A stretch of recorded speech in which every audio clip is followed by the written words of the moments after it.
explicará la dinámica de esta fase, Mike de la Ejecutiva, que entrega el jurado calificado y bueno, ex campeón nacional también de este certamen. Bienvenido, Mike. Bien, a los participantes de estos equipos vamos a definirles el cargo que van a ocupar. El que haya obtenido el número 1 será el ministro, el que haya obtenido el número 3 será viceministro, el que haya obtenido el número 5 será diputado y el que haya obtenido el 7 será líder de gobierno. Bien, pueden pasar a tomar su lugar. Y en contraparte, el que haya obtenido el número 2 será el primer líder de oposición, el 4 segundo líder de oposición, el 6 tercer líder de oposición y el 8 cuarto líder de oposición. Pasar a tomar lugares. Ahorita se les vamos a decir.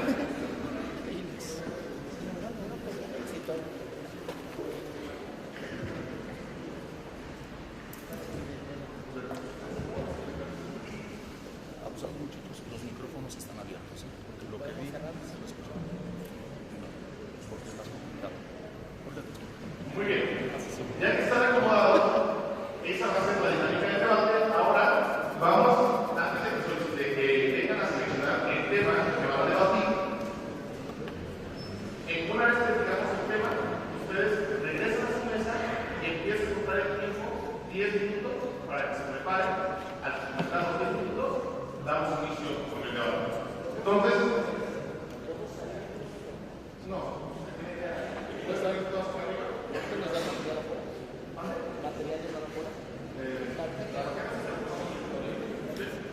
Bien, entonces vamos a solicitar la presencia del primer ministro y del primer líder de oposición, por favor, aquí conmigo.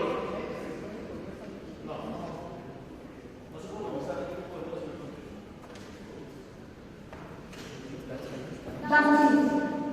Bien.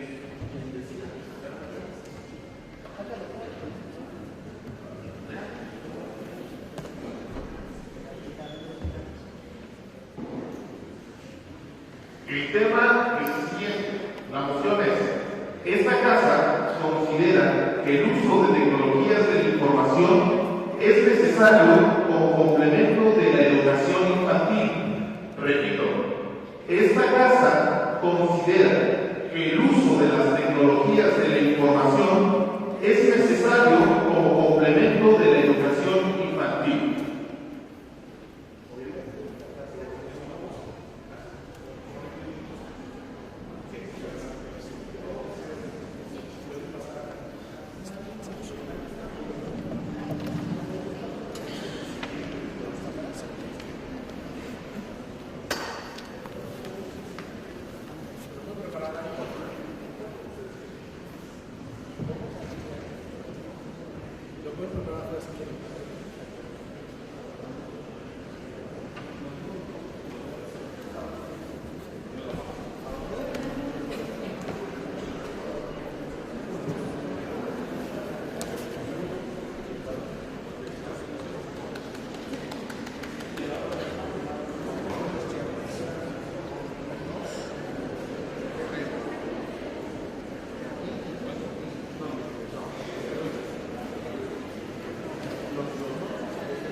cada uno de los oradores y debatientes, puesto que en este tiempo ellos están preparando, reuniendo cada una de las ideas como un trabajo en equipo, las plasman, seguramente en algunas tarjetas que el jurado les ha facilitado el plan, por supuesto, y del tema que el jurado les ha designado la postura, por supuesto, a favor o en contra del tema. Ellos, en una labor de equipo, hacen un listado de ideas para tener respuesta a la posición del voto equipo. Hay una postura a favor y una postura en contra de temas sociales. Son temas, como les comentaba anteriormente, que tienen que ver con la coyuntura nacional, tienen que ver precisamente con la reflexión y posturas encontradas en nuestro país y quizá en el mundo de diversas temáticas que han generado polémica en las naciones, en el mundo. Y bueno, en esa dinámica, en esa polémica, habremos de ver las habilidades polemistas en equipo reunidas por cada uno de los integrantes. Sortearemos así también el número de intervenciones, las posturas, tiene que haber un inicio y por supuesto también un cierre en este debate en modo parlamentario. Esto ya es, pues depende del bagaje cultural de cada uno de los participantes. No se puede hablar de lo que no se sabe, pero también es cierto que hay exposiciones magníficas que muestran todo el conocimiento, el círculo de lectura, de preparación, de habilidades de lenguaje, también inédito de cada uno de los participantes. La persuasión es otro factor fundamental que hoy vamos a ver reflejados en este modo de debate. El día de ayer, en una secuencia de participación de los 32 jóvenes de cada entidad federativa, sortearon un tema de una convocatoria y hicieron una discusión inmediata de ese tema sorteado. Esto es la oratoria, la capacidad de improvisación y, por supuesto, también la utilización del lenguaje para comunicar. Esta exposición la vimos ayer de los oradores con una preparación en algunos de los casos de muchos años, en algunos otros preparados específicamente para este concurso que es el más importante del país de debate y de oratoria universal. Es el concurso al que todos los oradores y debatientes de México desean participar y por supuesto ganar. Con el paso de los años, estas modalidades de debate y de la oratoria se han complementado. Anteriormente solamente era el concurso de oratoria del universal, una sola exposición, las piezas que exponían los oradores, y bueno, el universal también se ha modernizado para poder incluir también las capacidades debatientes de los participantes. Es un lujo, es de verdad un verdadero placer deleitarnos con las piezas de oratoria y de debate que veremos a continuación y por supuesto escuchar, pensar, sentir de la mexicana reflejada en las voces de cada uno de los estados. En México hay muchos Méxicos, hay un México del norte, un México en el sur, un México en el centro por supuesto, y nosotros somos también quienes expresamos todo ese cúmulo de identidad y también por supuesto de información. La oratoria ha dejado de ser solamente un esquema de cuadros, ha dejado de ser también un esquema de mosaicos, como le decimos nosotros los oradores a los mosaicos, piezas preparadas con frases simplemente para pasar también al análisis y al debate. Por eso la importancia del debate parlamentario que vamos a ver. Vienen más fases que iremos describiendo, que iremos comentando más adelante, en el que se pondrán a prueba precisamente estas habilidades de cada uno de los participantes. Disfrútenlo, también compartan al final cada uno de los concursos. Es una oportunidad para acercarnos, para conocer a los participantes, para ir haciendo amigos y generar una familia como se ha generado ya de la oratoria del debate con esta juventud, en esta generación, y que además hoy las redes sociales nos permiten estar en contacto y estar en comunicación. Estos videos también quiero decirles de oratoria y debate que están presentando, están siendo realizados en vivo desde las redes sociales. Les compartiré también cuáles son estas redes para que podamos utilizar los hashtags de Twitter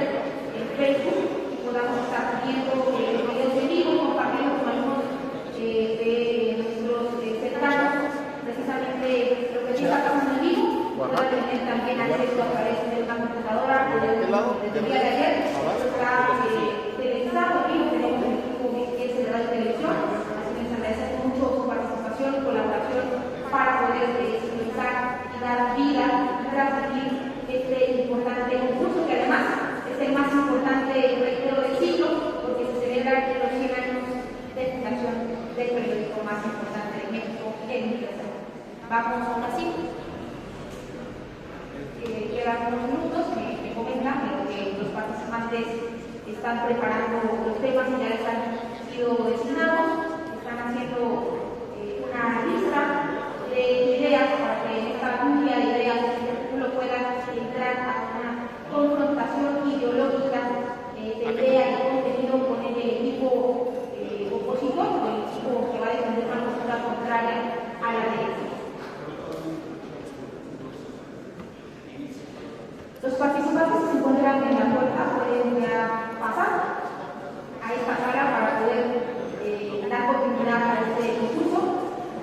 Les reitero a los participantes que se encuentran en la puerta principal, a favor de tomar sus respectivos asientos, ya pueden pasar para que podamos proceder a la continuidad de este certamen. Muchas gracias. Estamos ya a unos minutos de que finalice esta oportunidad que tienen de reunir sus ideas, de poder tener un orden para ellos en el equipo, decir quién inicia y quién dice qué cosa, y cada idea en esta modalidad del debate parlamentario. Bienvenidos participantes, vamos a dar oportunidad a este certamen, también teniendo en cuenta que hay tiempo para cada una de las intervenciones, será el propio jurado quien explicará cuáles serán las finalizaciones y las penalizaciones en caso de agotar o de sobrepasar los límites de tiempo de las intervenciones de participantes y por supuesto por equipo. Esto para tener y asegurar un equilibrio y también un orden en la mecánica del concurso.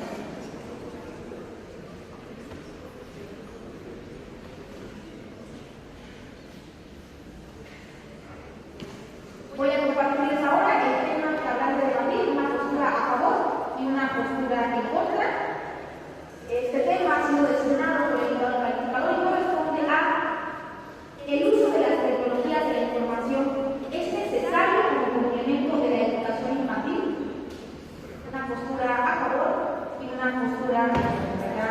En 3 minutos diremos que el equipo, el primer debate es correcto.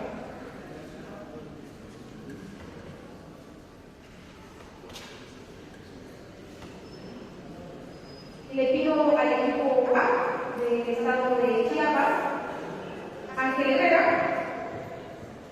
pueda pasar, ya asumir su espacio correspondiente. Equipo A, Ángel Herrera, de Lorenzo López de San Luis, Villa Compañía Carreño de Oaxaca y Sergio Alcántara de Guanajuato. El equipo A, sus 4 integrantes, favor de pasar ya a esta palestra para asumir su lugar.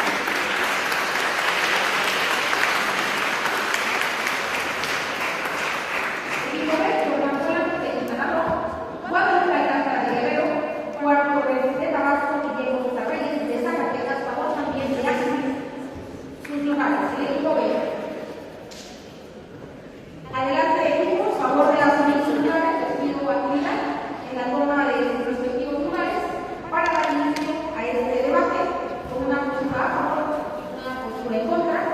El tema, el uso de las tecnologías de la información es necesario como complemento de la educación infantil.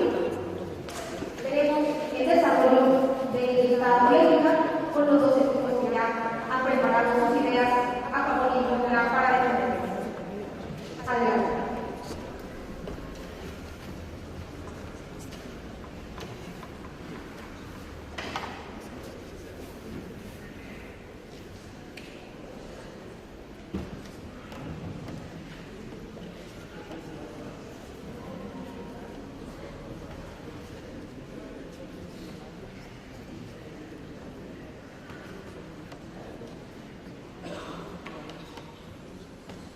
Buenos días.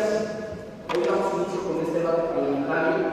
En nuestra postura como casa de gobierno es importante empezar señalando la moción que tenemos hoy que defender. Esta casa considera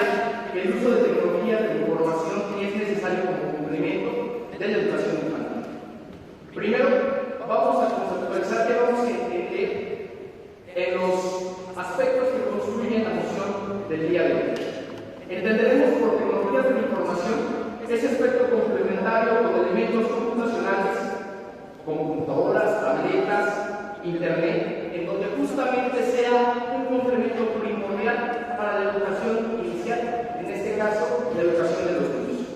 Vamos a entender por educación infantil ese aspecto de la población infantil que se encuentra estudiando en la etapa de jardín de niños y escuelas primarias.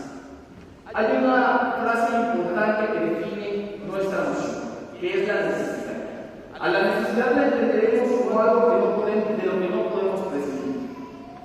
También es necesario señalar que la educación requiere hoy en día un complemento importante para lograr hacer algo trascendental en materia educativa que este país necesita. Como primer argumento, esta Casa de Gobierno pone el status quo en el que se encuentra la actualidad de la educación mexicana. Es importante contextualizar que en este país hoy atravesamos una sinuosa reforma educativa y que se presenta justamente una ventana de oportunidad, y para ahí va el argumento que esta Casa de Gobierno tiene, al cual hemos llamado un área de oportunidad. Y es justamente que la complementariedad de las nuevas tecnologías en materia de información tienen que ser necesarias, no para sustituir, simplemente para complementar la educación inicial que reciben nuestros niños. Es importante señalar que las posibilidades de éxito que se tienen justamente para una edad adulta inician desde la etapa inicial educativa en este país, es decir, desde la instrucción educativa que reciben nuestros niños. Como mencionábamos, esta Casa de Gobierno está a favor de que las nuevas tecnologías de información sean necesarias justamente en la construcción vital que se tiene para encarar a los nuevos retos que enfrenta el mundo globalizado. Consideramos también que la coyuntura política debe ser importante para lograr la profesionalización del trabajo, que justamente para eso va encaminada la educación pública nacional. Debe ser entonces nuestro argumento de esa área de oportunidad en donde las tecnologías de la información son fundamentales como complemento, claro, para contribuir al desarrollo equitativo, justo, económico, pero sobre todo social de nuestra niñez mexicana. Es por eso, repito, que nuestra Casa de Gobierno está completamente a favor con la moción de que sean las tecnologías de información necesarias para complementar en esta área de oportunidad a la educación inicial que reciben nuestros niños a lo largo y ancho del país. Gracias.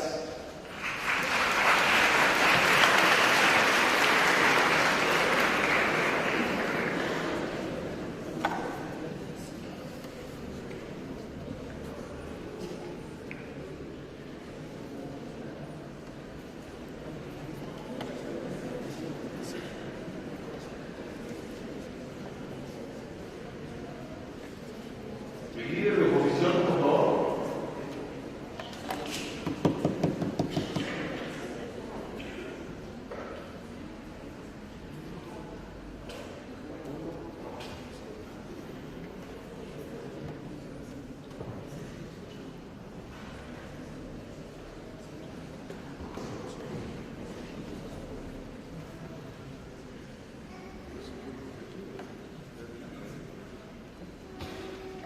Saludo con gusto a los presentes y tomo el uso de esta tribuna en un primer momento en representación de la oposición. Nosotros como líderes de oposición, y nos vamos a referir de forma específica a esta Casa de Gobierno, señor primer ministro, permítame felicitarlo.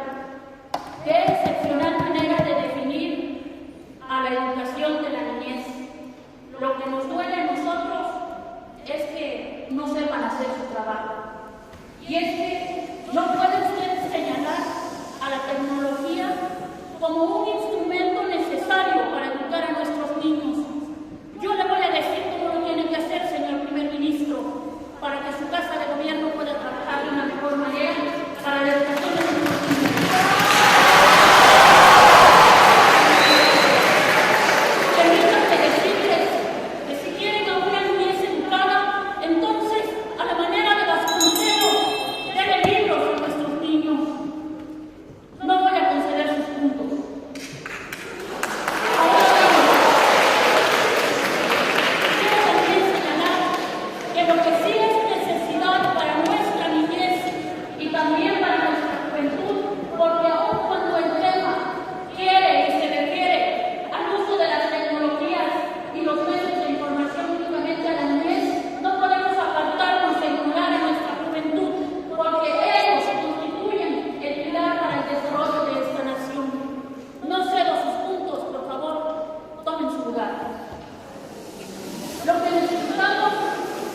en nuestras escuelas, allá en los medios rurales, son paredes, un techo digno y, por qué no decirlo, desayunos escolares. Porque todos sabemos que cuando se tiene hambre, las letras no entran.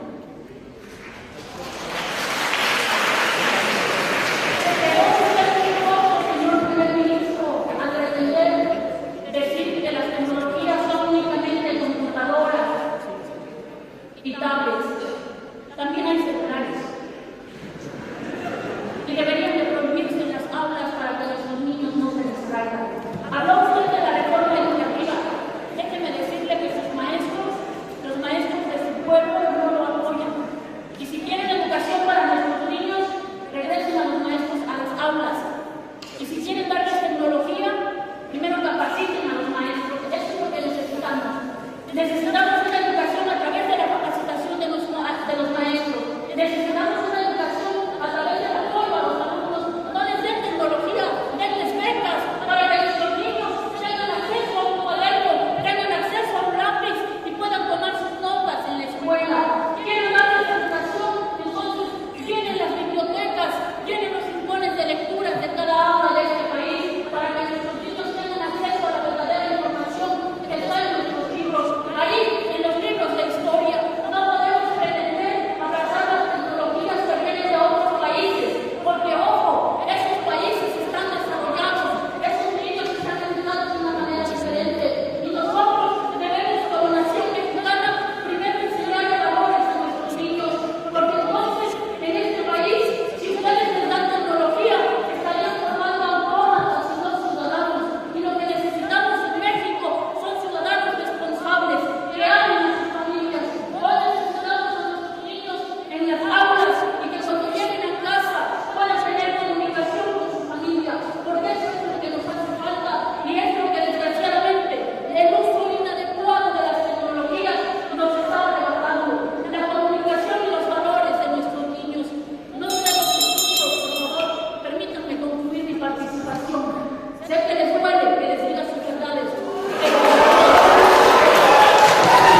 que esta casa adopte las tecnologías de información como un complemento de la educación infantil. Porque si nosotros comenzamos a complementar la educación que tienen nuestros niños, vamos a ver ciudadanos mejor preparados para que entiendan las nociones en un debate y no las tergiversen.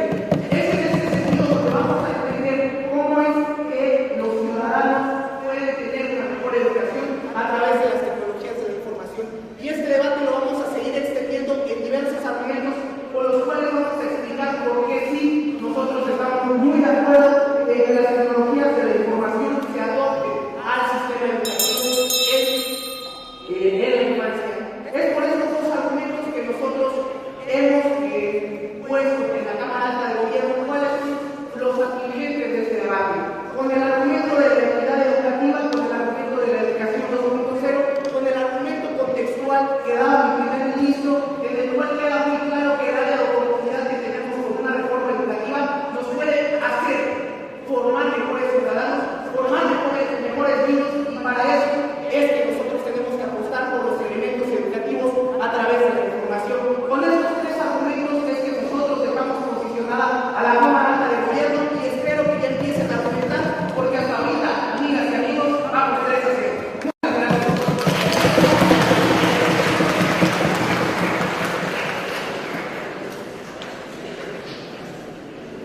Segundo líder de oposición. Adelante.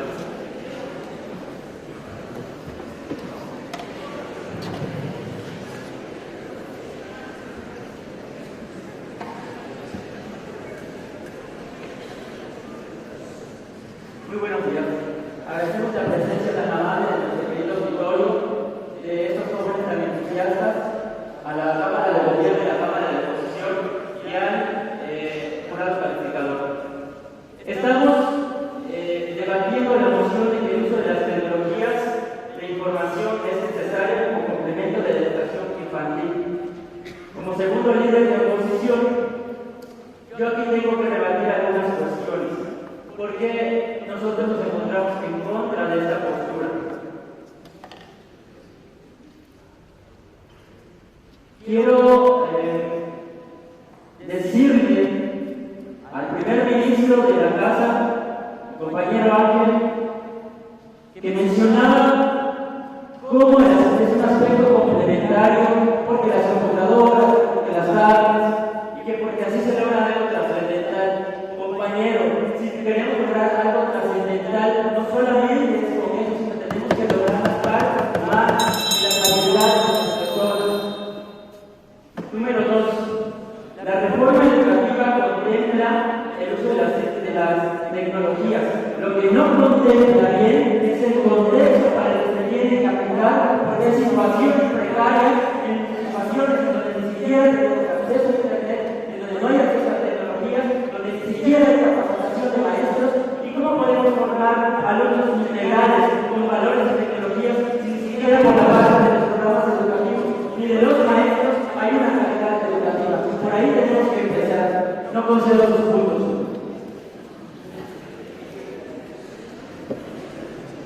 Y lo que hoy tenemos que buscar no es la profesionalización exactamente, compañero. La profesionalización la adquiere la persona al desarrollar las habilidades y competencias, porque se está trabajando actualmente con modelos de competencia que exigen el desarrollo de habilidades y estrategias para que no solamente integremos a los alumnos a la cuestión del trabajo, sino que formemos verdaderos líderes capaces de hacer diferentes actividades, y ahí se deben integrar las tecnologías. Lástima que no tenemos un sistema que ayude a fortalecer el sistema de tecnologías. Y bueno, la primera idea de la oposición menciona que no hay una calidad educativa. No considero su punto. No hay una calidad educativa y estoy totalmente de acuerdo, porque desde la capacitación, desde la utilización de tecnologías, ni siquiera los profesores saben utilizar completamente las tecnologías. ¿Y qué me pueden decir entonces de uso de las tablets? Que podemos analizar la situación en diferentes partes del Estado de México, en el que se utilizan solamente para jugar camiones, para jugar otras cosas, para escuchar música, pero menos para la parte educativa.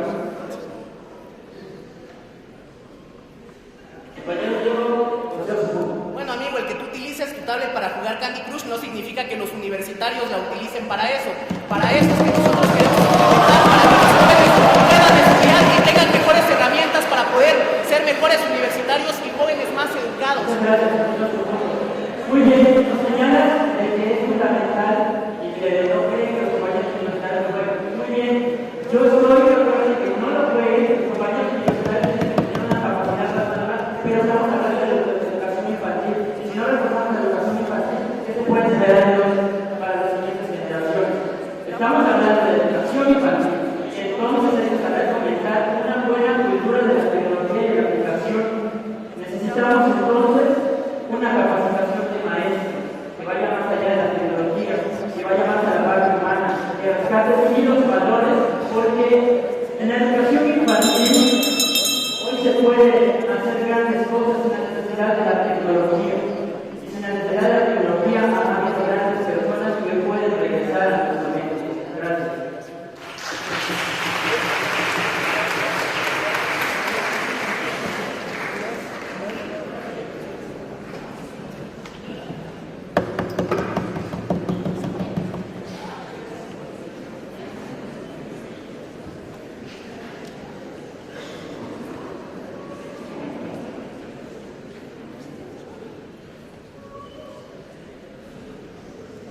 Buenos días a todo el auditorio que nos acompaña el día de hoy.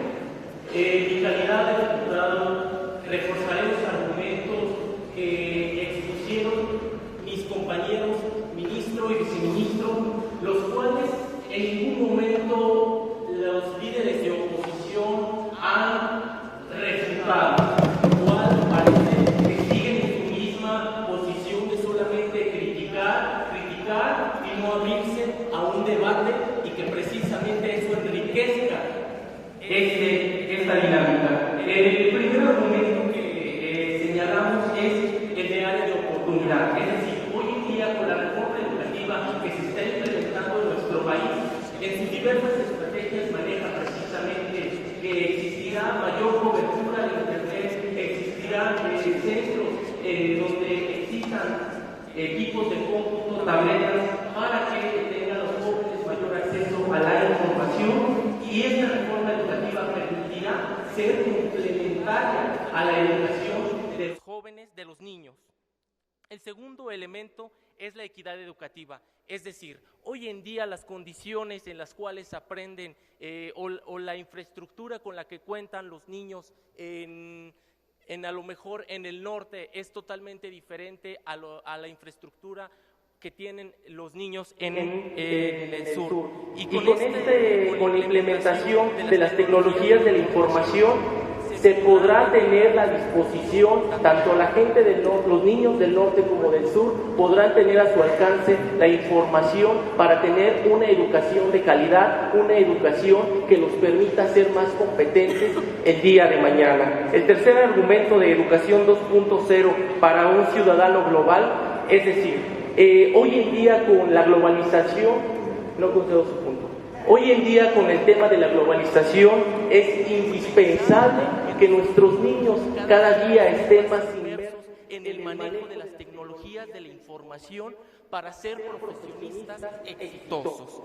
En cuanto a los argumentos que presentó el segundo líder de oposición, quisiera señalar que nosotros no estamos en contra de que se capacite a los maestros. Nosotros estamos a favor de que se complemente con el uso de las tecnologías de la información, la preparación de los niños en el aula para que desarrollen todas sus capacidades. Asimismo, tampoco el líder de oposición, el segundo líder de oposición, mencionaba que no se garantizaba con el uso de las tecnologías de información el que los niños tuvieran un mejor aprendizaje, pero hoy en día tampoco con implementar la educación tradicional que hoy en día vive nuestro país, tampoco se ha garantizado que la calidad sea la adecuada, y por eso hoy en día ocupa México dentro de la OCDE uno de los principales países con menor aprendizaje en el aspecto educativo en los infantes. Asimismo, a manera de síntesis, quisiera señalar que Estamos debatiendo precisamente que el uso de las tecnologías de la información va a ser un aspecto complementario, no va a ser supletorio, es decir, no va a suplir las actuales herramientas de aprendizaje tradicional. Viene a desarrollar aquellas habilidades que aún no han sido explotadas y que los niños hoy en día necesitan para ser personas mejor preparadas. Y quisiera agregar un argumento desde la perspectiva económica, que si hoy en día los niños son forjados en el aspecto del manejo de tecnologías de información, el día de mañana podrán exigir un mejor salario, ofrecer una mejor mano de obra allá en la zona industrial o en el aspecto del empleo, para así tener una mejor remuneración económica y a su vez esto repercutirá en la formación educativa. Muchas gracias.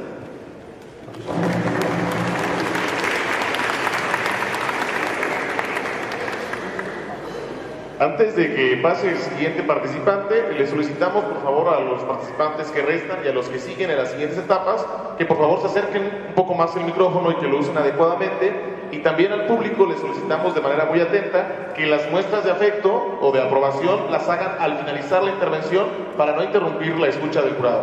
Les agradecemos mucho y pasamos con el siguiente participante.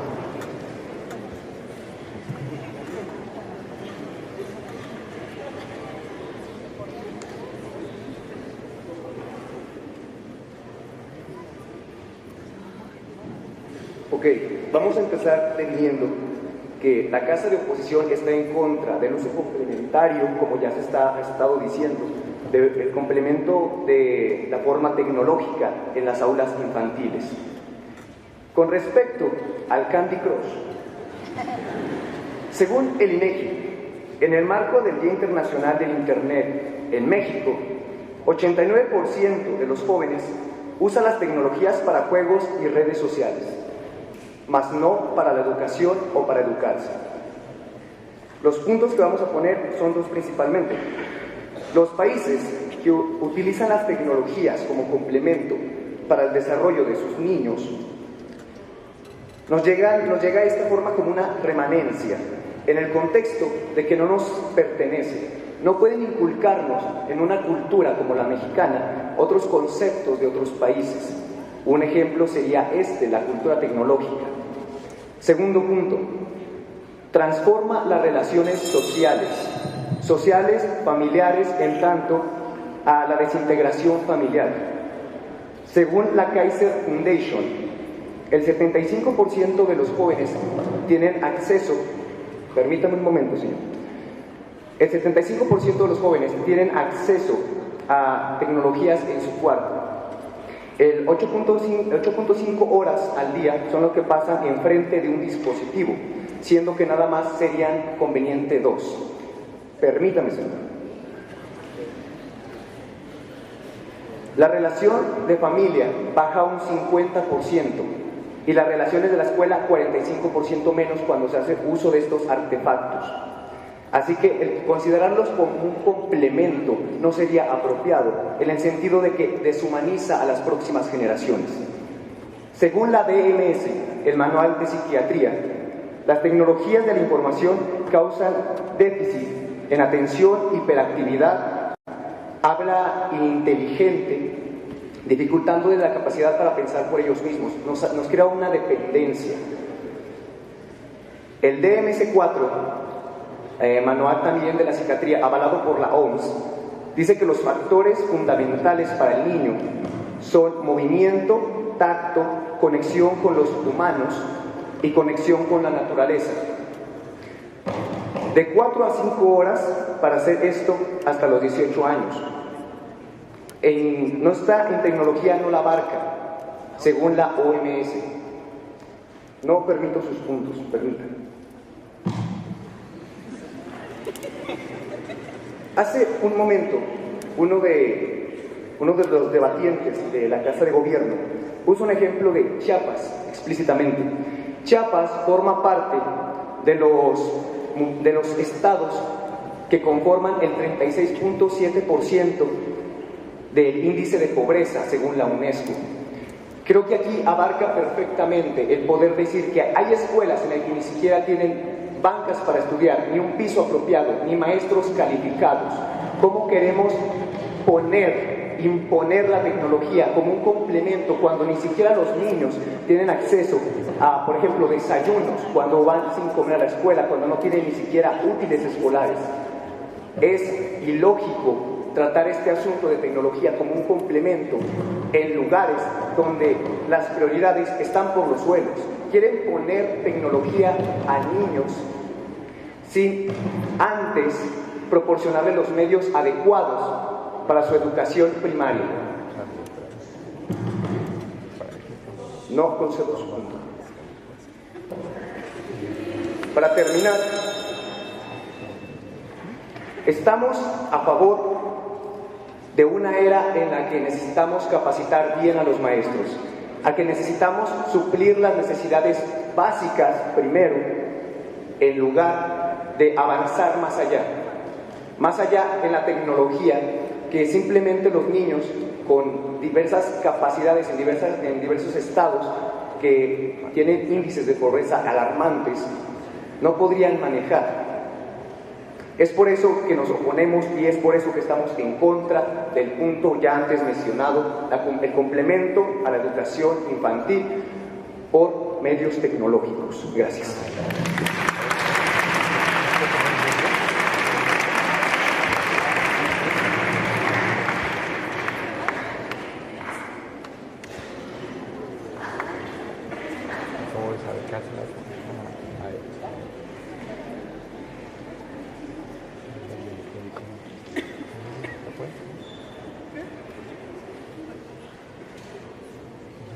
Un discurso muy bello, pero lleno de demagogia. La primer participante habla de que en nuestro país el complemento como método pedagógico y técnica de enseñanza-aprendizaje no es válido. Le quiero comentar, primer líder de oposición, que los libros es un complemento del método tradicionalista y no un método educativo como tal. Es una técnica de enseñanza-aprendizaje. Es una vil falacia lo que usted dijo. En el punto número 2 del segundo líder, que no hay capacitación, nosotros como Casa de Gobierno establecimos un Instituto Nacional de Evaluación Educativa para que los maestros fueran capaces de desarrollarse dentro de su ámbito laboral y profesional. Concedo su punto de información. ¿Podría por favor mencionarnos qué tipo de falacia fue en la que incurrimos? De que usted dijo que los libros es un método educativo, el tradicionalismo es un método, los libros son una técnica de enseñanza-aprendizaje. Y esto no lo digo yo, lo dice Pavlov, lo dice Hilda Tab en su diseño de modelo curricular, entre otros autores. Concedo. Perdón, me refiero a entre las falacias que maneja la materia de la filosofía, ¿cuál es el modelo de falacia en la que incurrimos? La mentira. La mentira no es una falacia, compañero.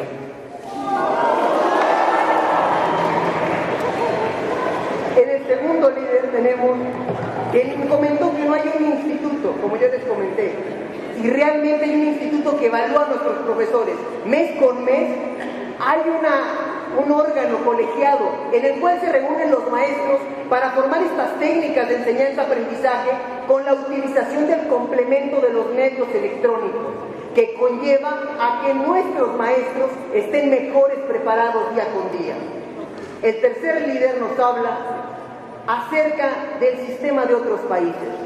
Tomemos en cuenta que el diseño curricular que ha tenido la Secretaría de Educación Pública desde hace más de 50 años se han traído de otros pedagogos y psicólogos educativos de otros países.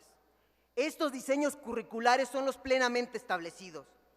Además, comenta el tercer líder de oposición que entonces Chiapas, por ser pobre, no tendrá derecho a recibir tabletas, a que se implementen nuevas técnicas de enseñanza en este estado. ¿Es acaso que ustedes universitarios, como lo dijo claro nuestro tercer líder de oposición, no pueden aprender a usar estos medios electrónicos para el desarrollo de su vida estudiantil y profesional? ¿Es acaso que los desarrollos pedagógicos que nuestra Casa de Gobierno ha implementado a lo largo de su trayectoria no son lo suficientes para entender que la educación está cambiando, que una reforma estructural que se dio, se están dando grandes avances y que esta casa de oposición no ha logrado concebir. Solamente sus críticas, que hablan bonito y proponen poco, son lo que tenemos realmente en la mesa. No concedo su punto de información. Es verdaderamente cierto que México está avanzando, que nuestra Casa de Gobierno está haciendo todo lo posible para que ustedes, yo como estudiante, progrese con ayuda de estos grandes complementos. Porque México va a la vanguardia. Nuestro país está creciendo. Sí, si lo vemos a diferencia de otros países, vamos poco a poco. Pero bien lo decía la frase, de que no hay que correr para llegar lejos. Hay que ir caminando paso a paso para llegar al éxito. Y eso es lo que nuestra Casa de Gobierno está haciendo con todas estas reformas estructurales, con todas estas reformas que la Casa de Oposición no pudo desvirtuar. Nuestros 4 argumentos eficaces de que lo que es la educación debe universalizarse en todos los estados y todos los rincones de nuestra República Mexicana. Debe ser equitativa para todos los estudiantes de nuestra infancia, independientemente de la región a la que pertenezcan, de la religión o bien del estado étnico en el que se encuentre. Es por ello que nuestra Casa de Gobierno ganó este debate. Ganó y sobre todo fue la que propuso y tuvo las cartas en la mesa para solventar este gran problema educativo y rezago, porque estas tecnologías de la información es un complemento para solucionar y para alcanzar el éxito que México tanto requiere.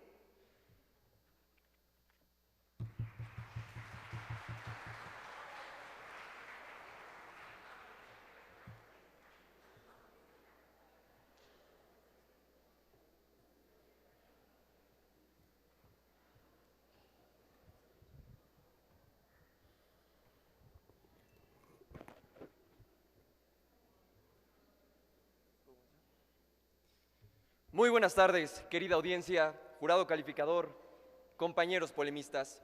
Vamos a demostrar cómo nosotros, los que nos encontramos a oposición, sí ganamos este debate. Empecemos con una síntesis. En primera instancia, la Casa de Gobierno jamás pudo definir a las tecnologías. Y como nosotros sí pudimos, vamos a hacer una remembranza. Tecnologías, aquellas técnicas, aditamentos y mecanismos para facilitar, para aumentar la comodidad, no para mejorar, que se emplean para las actividades humanas. Ahí está el concepto verdadero para que ustedes lo agreguen a su acervo cultural. Segundo punto, empecemos con los puntos de choque. Primero, al no comprender el concepto de tecnología, no pueden tener una línea argumentativa decente para poder informar a la audiencia. En ese sentido, nos mencionan que la educación sirve para profesionalizar e insisten una y otra vez que la educación se trata de profesionalizar para el trabajo.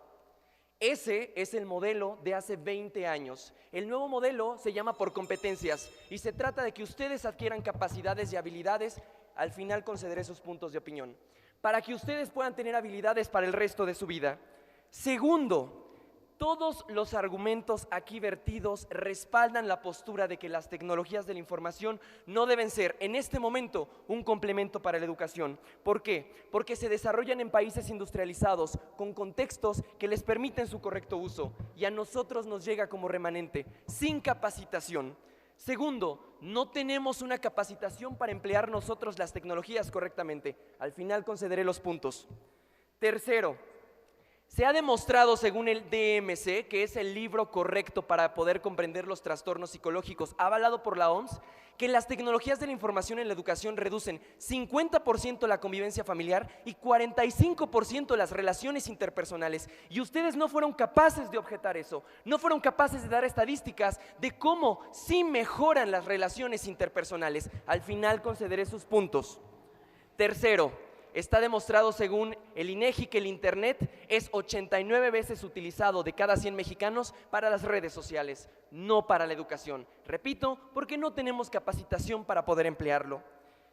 Último punto de choque que me parece sumamente fundamental. Ustedes mencionan una y otra vez que son las tecnologías de la información un área fundamental y un área de oportunidad. ¿Qué vamos a hacer cuando las computadoras y los celulares lleguen a las escuelas de Chiapas, donde no tienen luz, donde no tienen ni siquiera pavimento, donde tienen que tomar clases en árboles, muchas veces con escuelas hechas de papel y de cartón? No, señores, área de oportunidad es llevar las oportunidades a toda la territorialidad de este país, es construir escuelas, es capacitar maestros, es que los niños tengan luz, tengan techo, que no estén a la intemperie. Y en ese sentido, compañeros, ustedes fallan, porque no estamos en contra de la tecnología. Pero primero, Secretaría de Educación Pública, lleva luz a las escuelas, lleva maestros capacitados y lleva y despierta el interés de los niños por la educación. Concedo un punto. Bueno, no han entendido que es un complemento y usted está diciendo que en México no podemos aprender. Gracias, comprendo su punto. Gracias, comprendo su punto. En ese sentido, el complemento no puede llegar sin la necesidad básica. Yo no puedo pensar en comprarme un saco si no tengo un pantalón. Y en este sentido, yo no puedo pensar en tecnologías si no tengo luz en las escuelas. Muchas gracias por reforzar nuevamente mi punto. Por lo anterior, queda demostrado que las tecnologías de la información necesitan pasar por procesos y por eso estamos opuestos. Primero, vamos a reducir la desigualdad, es decir, vamos a hacer que todos nuestros niños tengan los medios necesarios para poder aprender. Y segundo, vamos a capacitar a los niños para usar estas tecnologías. Por último, vamos a capacitar a los maestros para usar estas tecnologías. Y cuando hayan escuelas dignas, con instalaciones decentes, cuando haya luz en todas las escuelas, cuando los niños estén inmersos y capacitados con cómo se usa una tableta o un celular, cuando los maestros estén capacitados psicopedagógicamente para poder emplear estos dispositivos en sus aulas, entonces podemos pensar en implementar a las tecnologías como un complemento. Pero el complemento no puede venir sin cubrir lo básico, que es la igualdad, que son el acceso a la luz y a las oportunidades para todas las escuelas y por supuesto para la educación. Muchas gracias.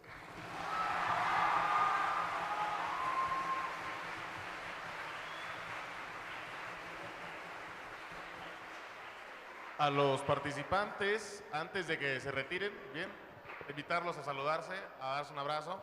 Muy bien hecho. Un aplauso fuerte, por favor, para los dos equipos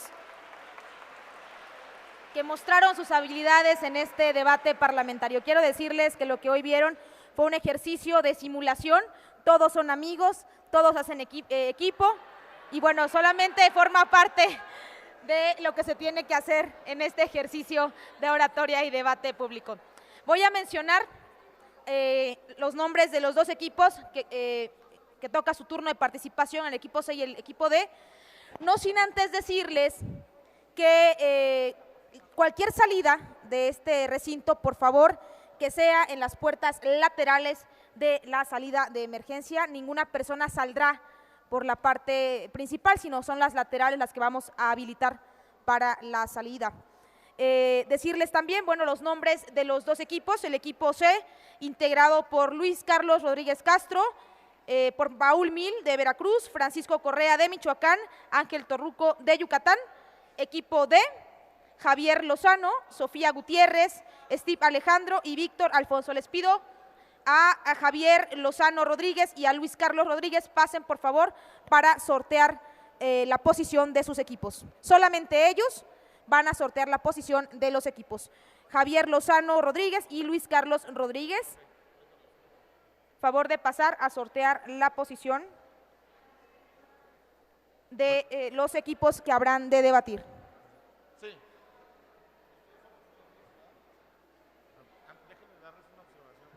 Bueno, a ustedes.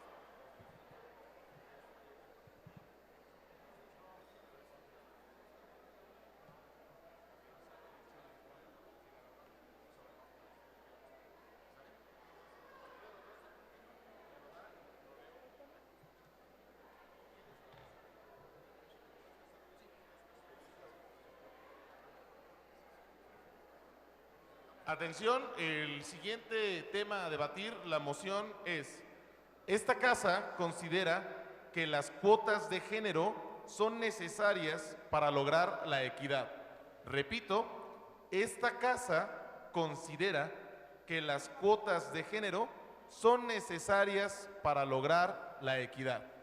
El orden de la Casa de Gobierno sería: el primer ministro sería Morelos, el viceministro sería Veracruz, el diputado Michoacán y el líder de gobierno Yucatán. En la oposición sería el primer líder de oposición Tamaulipas, segundo líder de oposición Colima, tercer líder de oposición Sinaloa y el cuarto líder de oposición Querétaro. A partir de este momento tienen 10 minutos para prepararse. Quiero decirles que nos sentimos muy honrados porque hoy tenemos la presencia de un joven que, además de brillar por su talento y sus ideas en este país, también nos da lección de que la lengua castellana no es la única forma de comunicarnos y que hay una juventud indígena también deseosa de hablar, una juventud indígena que tiene mucho que decirle a este país. Bienvenido Alfredo Hernández Hernández, del estado de Hidalgo, en la Sierra Norte. Él es campeón latinoamericano en lenguas maternas y hablante de la lengua náhuatl. Lo escucharemos en esta intervención. Un aplauso para él.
Pues nuevamente vengo ante ustedes a disertarles un tema que es la situación política y educativa en los pueblos indígenas. La verdad, mi pueblo sigue siendo engañado por un kilo de frijol, azúcar o arroz por sus votos. Le prometen y le dicen muchas cosas, se aprovechan de sus necesidades, pero los únicos beneficiados son aquellos políticos que le dicen que le van a dar esto, que le van a ampliar la escuela, que le van a dar una buena educación, que le van a poner instalaciones de salud, pero al final y al cabo no llega nada. Proyectos y proyectos que se sacan cada año Pero al final, los únicos beneficiados son aquellos que dicen apoyar a mi pueblo indígena. Por ello escuchamos que a veces hay un grupo de indígenas que están haciendo huelga, que están haciendo esto, que están haciendo lo otro. Pero alguien se pregunta, ¿por qué será? ¿El por qué? ¿Alguien se pregunta por qué esa gente está haciendo esas cosas? Cuando los que están detrás de esas cosas son los líderes políticos que les dicen, si tú haces esto, o si tú me apoyas, yo te voy a dar esto, yo te voy a atender bien, yo te voy a apoyar con esto. La gente o mi gente hace todas esas cosas porque pensando que le va a ir bien, pensando que va a recibir un beneficio, cuando la verdad no recibe nada. Con decirles esto, yo tuve que estudiar en una escuela con maestros multigrado que no alcanzaron a satisfacer mis necesidades de aprendizaje. Algo que yo escuchaba que mencionaban en la conferencia de ayer, que luego las instalaciones necesitaban ventanas. Pues allá déjenme decirles que allá son casas de adobe, que luego cuando llueve empieza a gotear, que no tienen ni ventanas, donde los alumnos están pasando frío con los labios bien morados, porque hace mucho frío. Son lugares donde muchas veces nos han dicho, te vamos a poner instalaciones, te vamos a poner esto, pero la verdad, hasta esta fecha, son muy pocos los apoyos que han llegado. Y por ello, hoy lo pongo a consideración de ustedes, que a veces no es tanto el problema del gobierno. Hay veces que los proyectos los respalda el gobierno, pero como nosotros vivimos hasta en lo más rincón del pueblo, como los presupuestos se van pasando mano por mano, cada uno le va sacando y sacando. El gobierno llegó a apoyar a aquel indígena, pero los que estuvieron colaborando son los que no hicieron nada. ¿Y quién quedó mal? Nuestro gobierno. Entonces lo pongo a su consideración. Ponga en consideración este tema y la verdad quisiera que ustedes también supieran que esto es lo que estamos viviendo allá por la Sierra de Hidalgo. Muchas gracias.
Estamos a la espera de que los dos equipos que pasarán a continuación se terminen de preparar. Recordarles que hay una transmisión en vivo por internet y que también tenemos redes sociales donde el Universal estará dando continuidad y seguimiento en vivo a este importante certamen de oratoria y debate público. Regresamos en unos minutos.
Tiempo, ¿cuál es la...?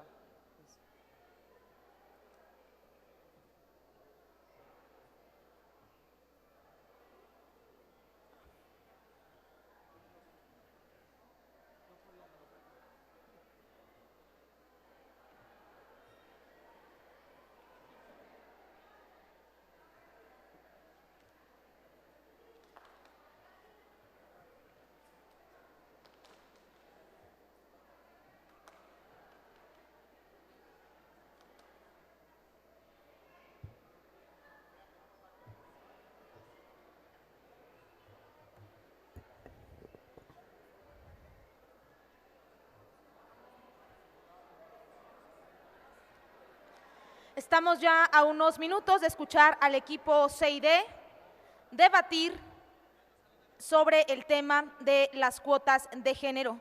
Y en ese sentido, les pido a cada uno de los integrantes favor de tomar su asiento respectivo, mismo que ya ha sido sorteado, en dos posiciones, a favor y en contra de las cuotas de género. Un tema debatible, donde escucharemos sus ideas y sus posturas a favor y en contra. Les pido que concretemos el tiempo para poder tomar los lugares en este recinto a los estudiantes. Vamos a esperar que tomen sus asientos. El equipo C está integrado por Luis Carlos Rodríguez Castro, del estado de Morelos, por Paul Mil, de Veracruz, Francisco Correa, de Michoacán, y Ángel Torruco, de Yucatán. El equipo D está integrado por Javier Lozano Rodríguez, del estado de Tamaulipas, por Sofía Gutiérrez Marías, de Colima, Steve Alejandro Boorques, de Sinaloa, y Víctor Alfonso Vega, de Querétaro. Vamos a escucharlos a estos jóvenes polemistas con el tema las cuotas de género, una postura a favor y una postura en contra. Iniciamos.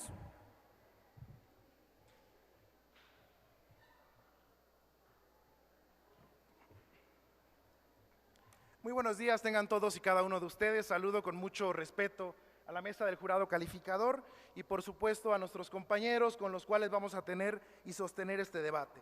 Frente a la moción que nos ha planteado a esta Casa de Gobierno, donde esta Casa considera que las cuotas de género son necesarias para poder lograr un esquema de equidad, es indispensable partir hablando del status quo, es decir, de todo el contexto social, político, jurídico que ha existido y que nos ha planteado frente a este esquema. Partiendo entonces que la mujer ha tenido un protagonismo dentro de la historia en diferentes procesos sociales como la independencia, como la revolución, y que a pesar de ello no ha jugado el protagonismo dentro de las esferas de la política y de la sociedad que se ha ganado, se ha planteado este esquema de equidad para establecer posteriormente el esquema de igualdad. Es en este sentido donde tenemos que entender que la mujer es hasta 1953 cuando puede votar y ser votada, y de esta manera se da una transición. Pero hoy seguimos observando cómo nuestras mujeres e inclusive organismos internacionales como la ONU, dentro de los objetivos del milenio, ha planteado este esquema de equidad y del empoderamiento femenino. Y también teniendo en cuenta que el periódico El Universal planteaba hace poco tiempo en uno de sus artículos, una de sus noticias, que hoy en día 300,000 mujeres sufren esclavitud en sus hogares, donde muchas veces no pueden acceder a servicios de salud o simplemente sufren violencia de carácter económica. Entonces, frente a este panorama se han planteado políticas como la política electoral que pondera a la mujer y que de esta forma proporciona un esquema igualitario, pero a partir de la equidad, donde 50% del electorado son mujeres y el 50% son hombres. En este sentido hay que entender también las definiciones que conforman a la moción que vamos a defender esta casa, donde el necesitarlo vamos a comprender como esa relación equitativa entre dos elementos para establecer una cohesión ontológica, y posteriormente el tema de equidad se plantea para que las desigualdades sexuales no se transformen en desigualdades sociales, entendiendo este contexto que la mujer en el ámbito laboral, en el ámbito económico, gana menos que el hombre, y que anteriormente eran muy pocas las mujeres las que podían llegar a diferentes cargos públicos, a diferentes puestos políticos, y que hoy en día, a través de esta reforma política electoral, ha planteado y ha llevado a que mujeres, como es el caso de Sonora, puedan representar a su estado. También posteriormente hay que entender que el artículo 4 constitucional, por ahora no se lo permito, ahora no, por favor. Ahora vamos a entender entonces que nuestra Constitución, teniendo en cuenta que el artículo 4 nos habla que el hombre y la mujer son iguales ante la ley, es como tenemos que entender que para poder llegar a un esquema de igualdad, primero debemos de plantear el esquema de equidad, porque no podemos tratar igual a los desiguales. Entonces, partiendo de este esquema, ahora no, por favor. Es como tenemos que comprender y como posteriormente mis compañeros y como esta casa va a desarrollar argumentos de distinta índole para poder sustentar la tesis. Es así también como las diferentes políticas públicas que han emanado por parte del Estado mexicano, es como han pensado en generar este esquema para que exista una competencia, para que tenga un mayor protagonismo nuestras mujeres en el Estado mexicano, que históricamente han sufrido un esquema de desigualdad y con esto pues han traído violencia económica, violencia inclusive dentro de diferentes esquemas, doméstica, y esto se plantea y desde esta casa estamos totalmente a favor de que se considera que las cuotas de género son necesarias para lograr el esquema de equidad que tanto México necesita. Es así como posteriormente mis compañeros van a venir a reforzar los argumentos partiendo de esta estructura argumentativa que se ha dado el día de hoy para poder plantear este esquema de justicia y de igualdad. Y también queremos decir que desde esta casa vamos a plantear que el esquema de las cuotas es un esquema que sirve para moldear la sociedad en la que vivimos. Una sociedad donde las mujeres no están teniendo el protagonismo y la igualdad, pero es a través de la equidad como tenemos que aspirar y poder llegar hacia el esquema de la igualdad y de la justicia que tanto hace falta en este país mexicano. Muchas gracias.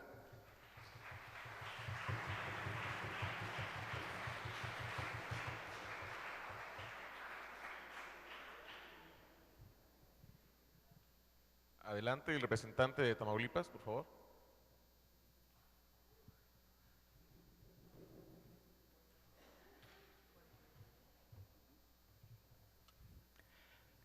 Muy buen día a todos los presentes. Gracias por acompañarnos en este debate. Como oposición, debemos dejar claro, ya que el primer ministro no nos entregó algunas definiciones y no nos permitió puntos de información. En primer término, que la equidad debe ser dar a cada quien lo que merece.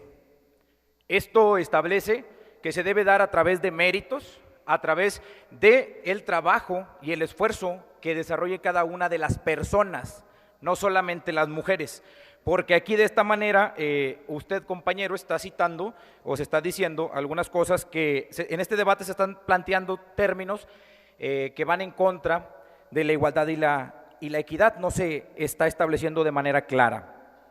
Otra de las cosas es las cuotas de género. Las cuotas de género debemos de entenderlas como una manera en la que se establece un límite a través de un número, ¿sí? Y otra de las cosas importantes es que solamente se está tratando sobre un tema que es el tema político. Bien, nosotros como oposición tenemos como primer argumento que realmente la cuota no está generando que las mujeres estén en los puestos públicos, hablando de materia política, por sus méritos, sino que están siendo parte de los puestos políticos por simple cuota, por simple número. Otro de nuestros argumentos es que se rompe el techo precisamente en la materia de política, pero no así en el hogar, no así en los espacios de participación en diferentes tipos de eventos. Por lo tanto, no están funcionando las cuotas. El tercer punto, pues realmente son ineficientes las cuotas de género, ya que solo permiten una discriminación, ¿sí?, y una separación entre la capacidad y el número que se tiene que establecer. Quisiera poder refutar algunos de los argumentos, pero realmente no encuentro alguno dentro de la presentación de nuestro compañero que sea refutable, sustentado sobre nuestros puntos, refutable en el sentido de que no tiene sentido, ya que son completamente antagónicos a lo que nosotros proponemos en este debate. Mi compañera, como segunda líder de oposición, tendrá la oportunidad de hablarnos sobre la equidad, la diferencia entre la cuota de género y la perspectiva de género. Asimismo, cómo encontramos un 80% de mujeres que son enviadas como candidatas hacia puestos donde ya se tiene un análisis que, según la estadística y según los planteamientos, se va a perder. Por lo tanto, debemos entender, en primer término, las cuotas de género no favorecen de ninguna manera a establecer una verdadera equidad, donde se tome en cuenta el mérito que cada una de las personas tiene para poder acceder a un puesto político. Segundo, si se pretende romper un techo político y ni siquiera se ha logrado eso, solamente lo vemos en las cámaras de diputados o cuando son puntos de mayoría representativa y no así en las candidaturas a puestos de elección popular. Tercero, debemos buscar la manera en la que realmente las mujeres tengan una equidad, realmente sean tomadas en cuenta. Como síntesis, esta Casa de Gobierno, esta oposición, estamos en contra de que las cuotas de género favorezcan lo que es la equidad de género, porque cuando no se tratan a las personas de manera igual, con las mismas oportunidades, no podemos hablar entonces, compañeros, de que exista una verdadera equidad. México lo que necesita es igualdad entre hombre y mujer, no cuotas de género que establezcan una mínima participación o un límite de 50 y 50, porque esto no habla sobre las virtudes y sobre las habilidades y sobre la capacidad que tienen los hombres y las mujeres. Es cuanto.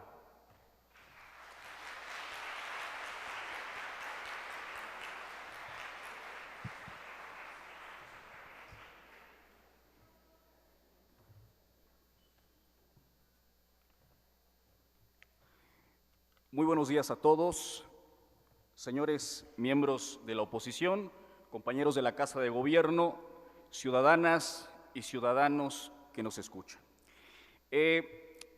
Nuestro compañero ministro dijo que la necesidad es la relación equitativa entre dos elementos para establecer una cohesión ontológica. Dice nuestro compañero que no dio definiciones. Bueno, creo que tenemos dos oídos, o tal vez debería poner más atención a quienes estamos planteando los elementos de la Casa de Gobierno. En segundo lugar, él dice que hay que dar a cada quien lo que merece. Si nosotros partimos de esa tesis, entonces tendríamos que eliminar las becas, teníamos que eliminar las transferencias subsidiarias del Estado para ayudar a los pobres, tendríamos que eliminar los subsidios a la gasolina, tendríamos que eliminar una serie de transferencias que hace el Estado, precisamente partiendo de la idea de que no somos iguales en materia económica y material. Somos iguales moralmente, pero no somos iguales desde un punto de vista material, y precisamente lo que se busca aquí es poner un piso parejo para que todos accedamos a las mismas oportunidades a partir de igualdad de condiciones. Acepto su punto.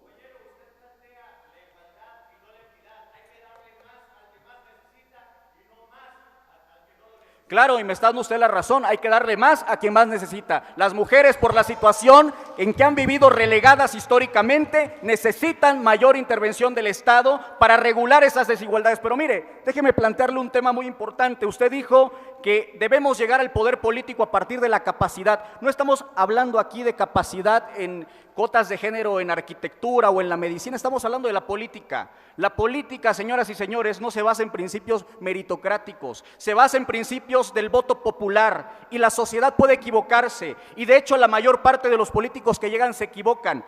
La sociedad en realidad tiene una estructura prejuiciosa, machista, que a lo largo de la historia ha condenado a las mujeres, y precisamente la acción positiva del Estado debe regular esa desigualdad de origen. Ahora voy a encargarme de referirme a los argumentos planteados por mi ministro.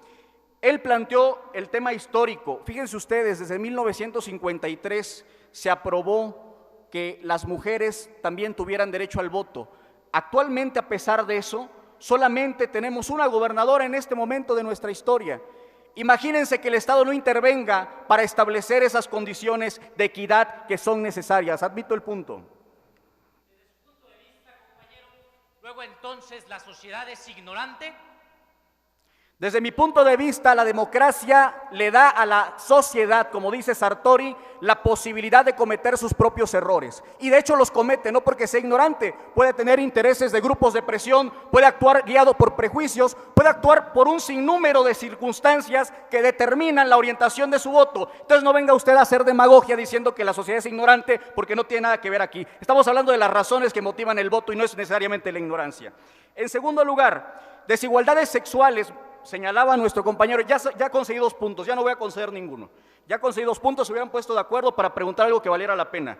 Desigualdades sexuales que se traducen en desigualdades sociales. Miren, plantea Federico Engels, en El origen de la propiedad del Estado y la familia, que las desigualdades materiales que se generaron en la sociedad partieron de que de un momento determinado los procedimientos, los mecanismos de desarrollo económico se fueron haciendo cada vez más complejos, de tal manera que la mujer, que en un momento era igual al hombre en términos de fuerza, de capacidad para manipular objetos, se fue relegando precisamente por los cambios en los métodos de producción. Es decir, se logra a partir de esto una relegación de las mujeres precisamente desde el punto de vista sexual. Por eso, para que estas desigualdades sexuales no se traduzcan en desigualdades sociales, tenemos que pedir la intervención del Estado para generar piso firme para todos en un contexto machista que no podemos seguir obviando y que no podemos seguir negando. ¿Es cuánto, señores?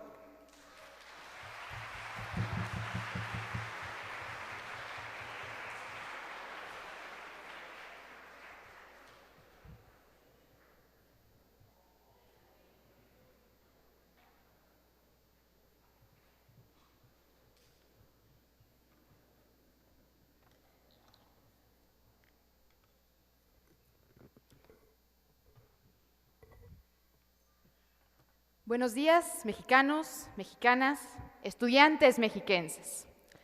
El día de hoy yo les quiero compartir una frase muy maravillosa, pero sobre todo cierta.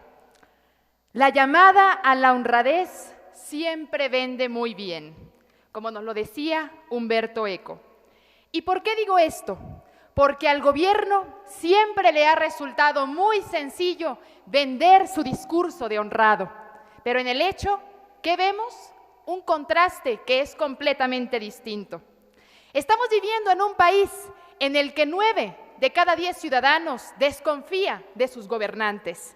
Estamos viviendo en un país en el que el 34% de sus ciudadanos desaprueba a nuestro presidente, en el que más del 51% ha incurrido en la corrupción. Y no me vengan a decir que esto no tiene nada que ver, porque esto es el reflejo de la desconfianza de la ciudadanía, precisamente porque nuestros gobernantes y sus acciones no se llevan realmente a la práctica, y este tema de las cuotas de género no se exenta de ello. Me permitiré hacer 5 señalamientos de las intervenciones que han tenido anteriormente. Permítanme, por favor. En primer lugar, nuestro viceministro nos comentaba que ha sido una mujer gobernadora a lo largo de toda nuestra historia. Viceministro, han sido 2. También nos comentaban por otra parte que ser mujer es decir, como el artículo 1 constitucional, que somos iguales ante la ley. Si somos iguales, entonces, ¿por qué nos tratan de hacer diferentes con leyes como esta de las cuotas de género? Si somos iguales, no necesitaríamos de este tipo de acciones, porque entonces se darían de manera natural. Sí, concedo el punto.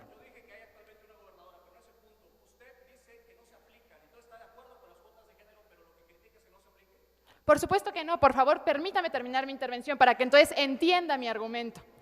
Muy bien, nos hablaba también,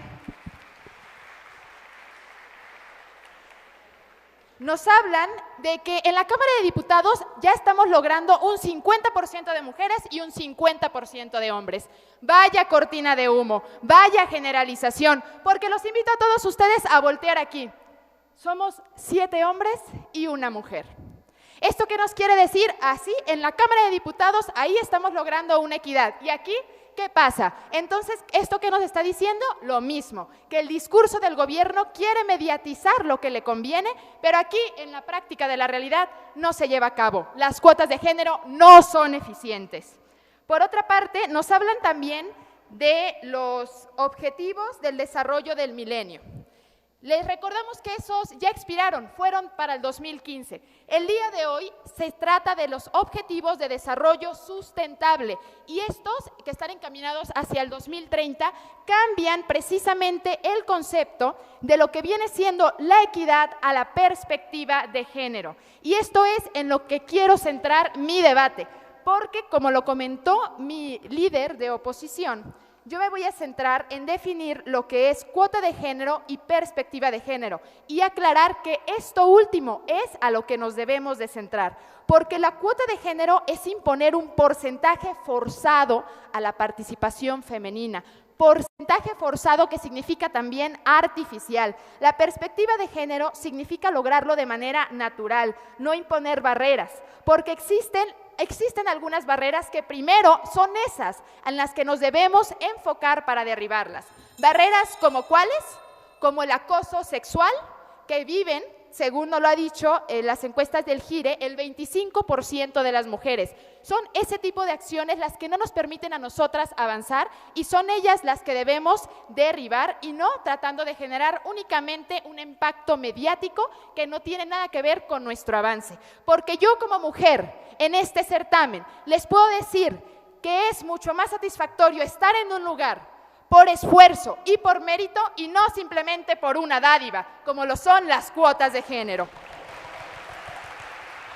Así que, compañeros, los invito, por favor, a abandonar este discurso mediático y a ver que verdaderamente tenemos que derribar barreras sociales antes de encaminar todo a través de las leyes. Porque en las leyes, señoras y señores, no confiamos. ¿Por qué? Porque simplemente estamos cansados de ellas. Muchas gracias.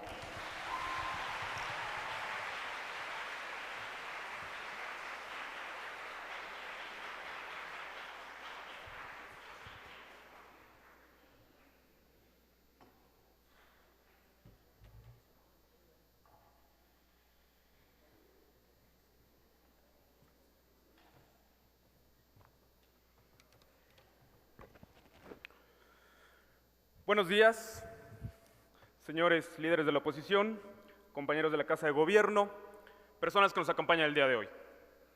En primer lugar, debo de refutar los pseudoargumentos que se han vaciado en este momento por parte de los líderes de oposición que han tenido el descaro y la desfachatez de atreverse a hablar en el contexto en el que vivimos el día de hoy en contra de algo tan fundamental como es la equidad de género que esta Casa de Gobierno está buscando y luchando por ella. Primeramente, las frases suenan muy bonito, compañera Sofía, pero dicen poco. Y usted dijo poco. Porque qué lamentable que como mujer no apoye la equidad de género, que precisamente en una lucha histórica está buscando el reconocimiento de la mujer como parte fundamental de la sociedad. Y si usted es mujer, precisamente junto con todas las mujeres que se encuentran aquí, debemos, como mujer y como hombre, como varón y como fémina, buscar esa equidad de género basada en el humanismo, que es lo que esta Casa de Gobierno está proponiendo. Una equidad de género completamente humana. En ese sentido, permítanme decir que, dado que los líderes de la oposición no se han preguntado lo fundamental de este debate, que es ¿por qué el Estado tiene que intervenir en la búsqueda de la equidad de género? Esa es la pregunta de este debate fundamental que ustedes no han postulado y que, dado que no hay debate, por lo tanto nosotros vamos sí a debatir nuestros propios argumentos junto con ustedes. En primer lugar, el Estado tiene que intervenir porque naturalmente no se va a dar un cambio y una transformación. Ninguna etapa de la historia ha demostrado que por su propia naturaleza ha evolucionado, sino es a partir de las acciones afirmativas que nosotros hemos realizado como sociedad y como humanidad. Permítanme un momento, por favor. En segundo lugar, las luchas históricas que como sociedad y nosotros como representantes de esa sociedad estamos llevando a cabo son en búsqueda de esa transformación que debemos lograr en este preciso momento en la búsqueda de la equidad de género. Decía Harriet Taylor Mill, la esposa de John Stuart Mill, una de las grandes feministas de la historia, que el empoderamiento de la mujer es el vehículo para buscar la equidad. Y en ese sentido, nosotros estamos buscando ese empoderamiento a partir de uno de los métodos como es la equidad de género. Adelante, señorita. Me parece contraproducente que me diga que las frases suenan muy bonitas pero dicen poco. Lo mismo le digo a usted. Y además no estamos cuestionando aquí que el gobierno no deba intervenir, estamos cuestionando cómo. Las cuotas de género Si usted no está cuestionando que el gobierno no debe intervenir, entonces no sé qué hace usted como oposición. Ese es su trabajo, cuestionarle al gobierno por qué debe intervenir. Y nosotros estamos afirmando por qué debemos intervenir, ya que como Estado necesitamos intervenir a favor de la equidad de género, en un reconocimiento ontológico del ser humano y de la mujer como parte del ser humano. En este sentido, existe, de hecho, una violencia de género y política que se está dando en todo el país. Permítame, por favor. Y si existe esta violencia, y si a partir de métodos como el reconocimiento de la cuota de género no se evidencia, lo único que estamos haciendo es visibilizar el conflicto y por lo tanto ocultarlo. Nunca más deberemos de ocultar los conflictos de género en este país. Al contrario, debemos hacerlos visibles para que como sociedad en su conjunto podamos entonces encontrar mejores soluciones. Finalmente, a manera de síntesis, el Estado, como el organismo, como el leviatán del que nos hablaba Hobbes, que tiene en su poder la capacidad de redactar leyes y las leyes como un sistema de normas, nosotros comprendemos a las normas como catalizadores de conducta. Y si entendemos que son estos catalizadores los que nos van a llevar como sociedad a tener una paridad de género para buscar entonces el reconocimiento de las capacidades de la mujer y del hombre, reconocer la capacidad de la mujer en su fuerza y en su valor, lo mismo que en las del hombre, entonces estaremos hablando de que tenemos la capacidad de construir una sociedad más equitativa y justa. Porque aquí el tema de las cuotas de género es un tema de justicia y de equidad. Muchas gracias. Participante de Sinaloa, por favor. Participante de Sinaloa.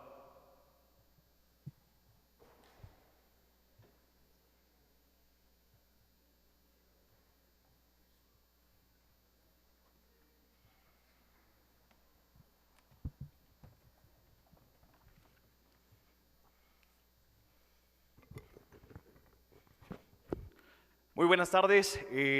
Como oposición, como tercer líder de oposición, es Es apremiante el tema de las cuotas de género como fortalecimiento de la democracia en nuestro país y de la participación de la mujer.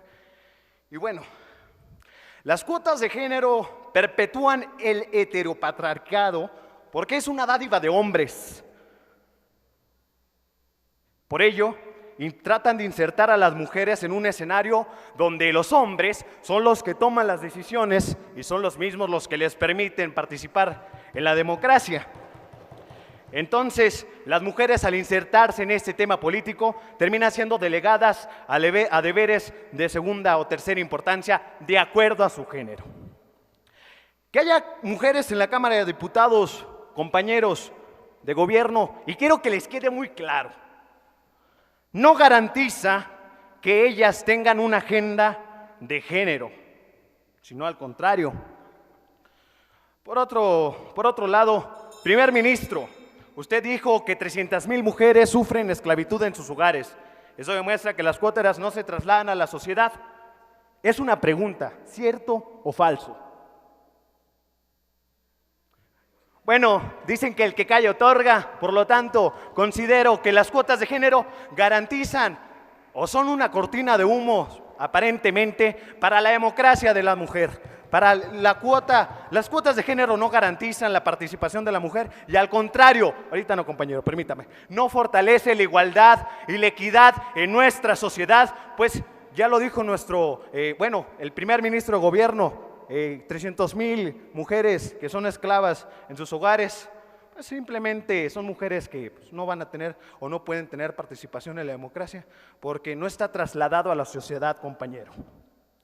Por otro lado, el 80% de las mujeres candidatas son mandadas a los distritos electorales perdedores y bueno, es entonces, compañero, yo le pregunto, ¿las cuotas de género aplicadas de esta manera fortalecen la participación democrática de la mujer y fortalece, como le recuerdo, la misma equidad en nuestra sociedad?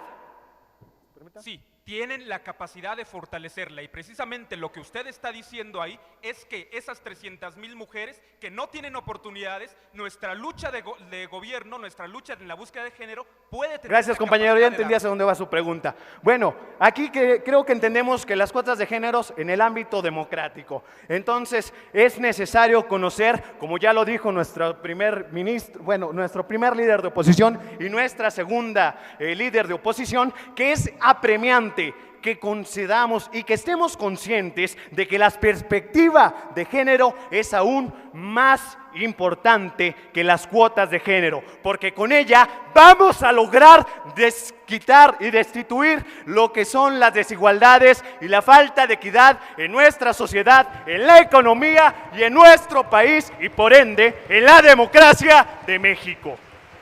Concedo su punto, compañero.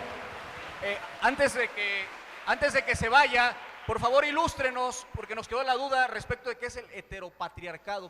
El heteropatriarcado, compañero, gracias, ya entendí su pregunta. Es ese formato en el que el mismo hombre es el que marca las maneras en las que se debe de llevar a cabo la diligencia de una sociedad o de una democracia. Y bueno, creo, compañero, que usted no pone atención a lo que he mencionado. No, gracias, ya no consideré ningún punto. Entonces, las cuotas de género, reafirmo la postura, no favorecen la destitución de las desigualdades en nuestro país. Podremos tener mujeres en el Congreso por dádivas del hombre, pero no, de esta manera no vamos a lograr quitar la desigualdad y la desequidad, lo reitero, en los ámbitos económicos, sociales que han permeado en nuestro país. Y de esta manera, gobierno, considero que ustedes no han logrado nada en el sentido de este debate. Entonces, para concluir, las cuotas de género no han logrado resolver la problemática de nuestro país en cuanto a la equidad en el ámbito laboral, social y democrático. Bien lo dijo el primer ministro, en 1953 las mujeres conquistaron el voto y él lo comentó, la mujer tiene el derecho de votar y ser votada por sus méritos y no por regalo del hombre, compañero. Gracias.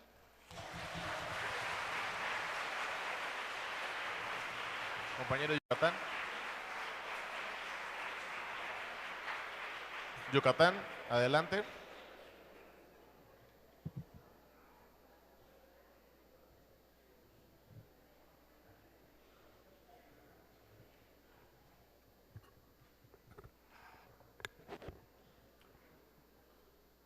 Damas y caballeros, es un verdadero placer acompañarlos en esta fase de debate parlamentario británico del concurso del periódico El Universal 2016. Saludo, por supuesto, con afecto a mis compañeros de gobierno y también a mis compañeros de oposición, a pesar de que su argumentación ha dejado mucho que desear a lo largo de este debate. Empezaré punto por punto. Empecemos con el primer líder de oposición, que no conoce ni siquiera el término equidad y que intenta redefinirlo con conceptos que son completamente alejados de la realidad, de lo que implica ese concepto que conlleva una lucha histórica por parte de las mujeres que viene desde la época más antigua de la humanidad. Por otra parte, compañero primer líder de oposición, también es importante que utilice el lenguaje correcto dentro de este tema de debate. Si va a hablar de los techos, no son techos políticos. Dentro del vocabulario de la teoría de género se le conocen como techos de cristal, porque no únicamente abarcan el término político, sino también el económico y el social. Por otro punto importante que también tendríamos que mencionarle, compañero, es que si no encuentra argumentos después de que el primer ministro introdujo un argumento histórico, un argumento sociológico y un argumento jurídico constitucional, me parece que más bien lo que no encuentra es su habilidad de escuchar. Ahora bien, vamos a ir con la segunda líder de oposición.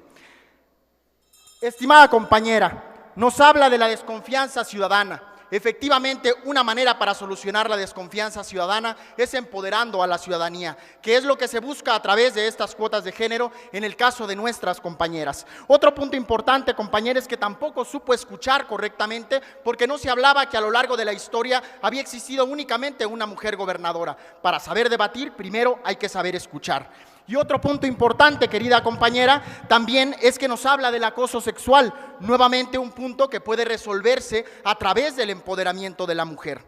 Ahora bien, le concedo el punto.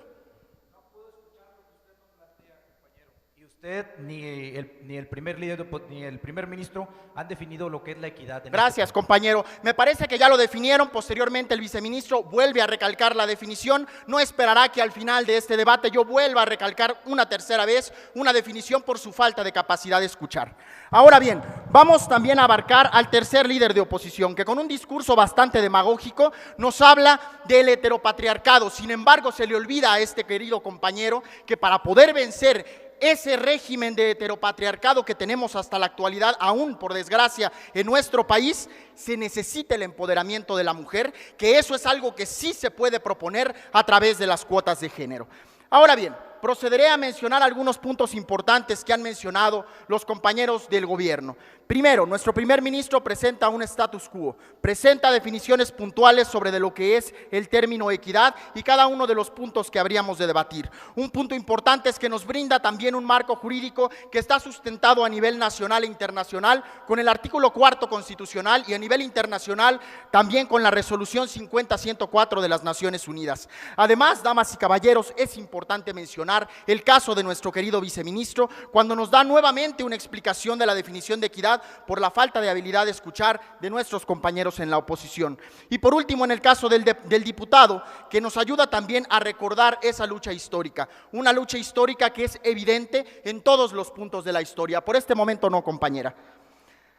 Damas y caballeros, se han presentado los siguientes puntos de choque a lo largo de este debate. Primero, el concepto de equidad, que aún hasta estas alturas sigue sin ser entendido por parte de la oposición. Además de escuchar nuestro debate, les recomendaríamos leer un poco más de la teoría de género para que entonces estuvieran acorde a la capacidad que exige un debate de este nivel. Punto número 2, el desconocimiento o las ganas de no entenderlo de la lucha de la mujer en todos estos conceptos. Es importante reconocer que la mujer ha sido violentada a lo largo de la historia de múltiples formas y es a través de este concepto de cuotas de género que podríamos recuperarle parte de lo que por deuda histórica tenemos que dar. También, y como tercer punto de choque que es necesario mencionar, se ha hablado de un estado de necesidad, que eso se plantea desde la moción misma. un punto que no ha sido tocado por ninguno de nuestros compañeros dentro de la oposición. Qué lástima, tendrá que ser entonces el último líder de oposición el que venga a rescatar un poco el debate por parte de la oposición. Damas y caballeros, dado su falta de conocimiento sobre el concepto de equidad, bajo su falta de interés por negar la lucha histórica de las mujeres, su irresponsabilidad de no responder a un estado de necesidad de nuestra sociedad, ustedes han perdido este debate. Y finalmente termino con el siguiente concepto que espero que les quede claro. Con sus intervenciones nos han dejado de manifiesto que no son capaces ni de escuchar ni de gobernar. Gracias.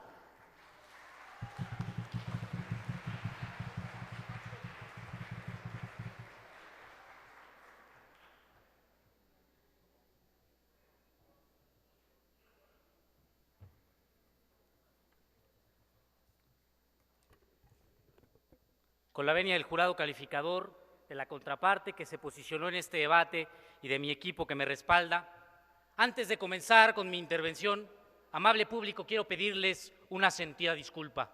Una disculpa porque desde la oposición no creemos que la sociedad sea ignorante, no creemos que la sociedad se equivoque y no creemos que estemos en una sociedad que no pueda dejar de ser machista desde la perspectiva de género. Amablemente, una disculpa.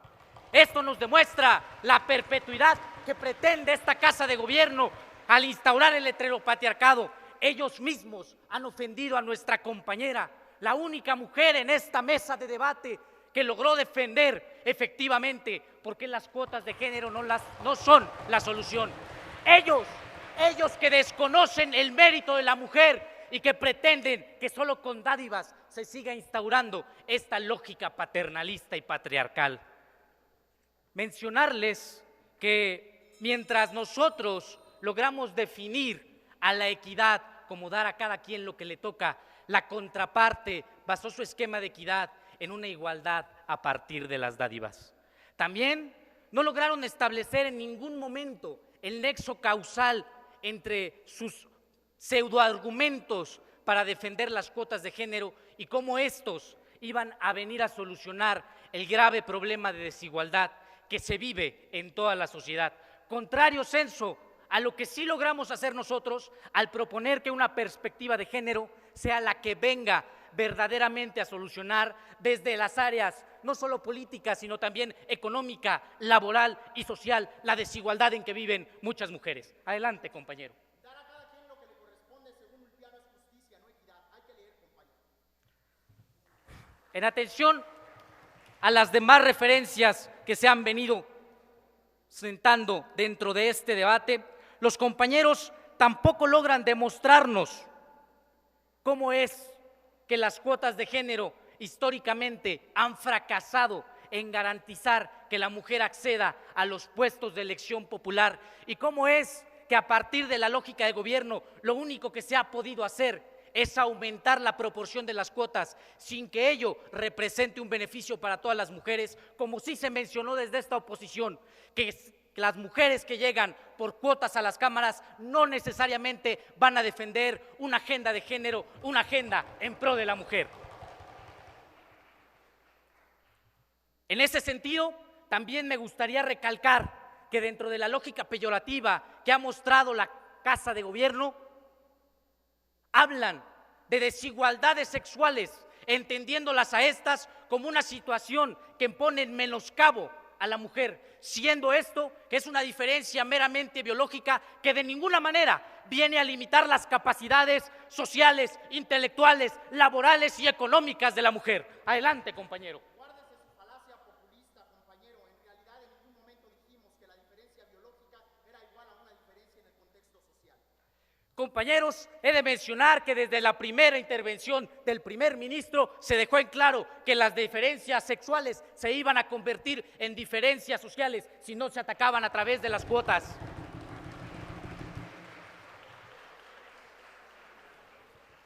Respecto a los puntos de choque, queda claro que el tema de equidad es una diferencia completamente del entendimiento de los significados. Queda claro también que su argumento sobre la lucha histórica de la mujer no logra sustentar el por qué esto obedezca a una cuota.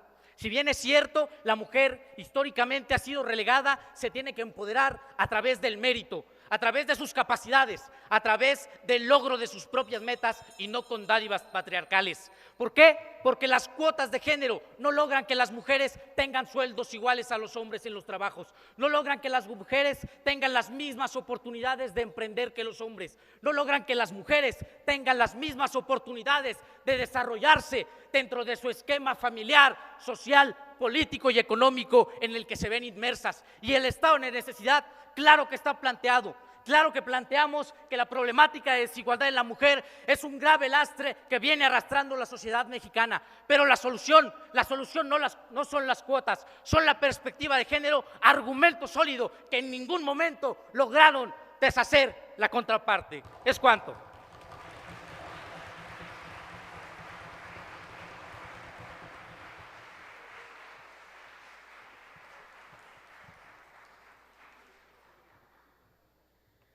Vamos a pedirle a los participantes que se den un abrazo de paz. Ellos son amigos y fuera de esta actividad tienen un gran espíritu de equipo, se siguen llevando y les agradecemos su excelente participación. Voy a hacer mención de los siguientes equipos, el equipo E y el equipo F. Y por una situación de orden les pido que solamente los participantes de los equipos que vayan a pasar utilicen esta puerta de acceso para su entrada al recinto. Los demás integrantes de esta sala pueden usar la otra puerta lateral de la salida de emergencia y la puerta trasera. Menciono a los equipos, el equipo F, Abraham Mendoza de Coahuila, Yolanda Gutiérrez de Nayarit, Adrián Pech y René Cardona de Baja California.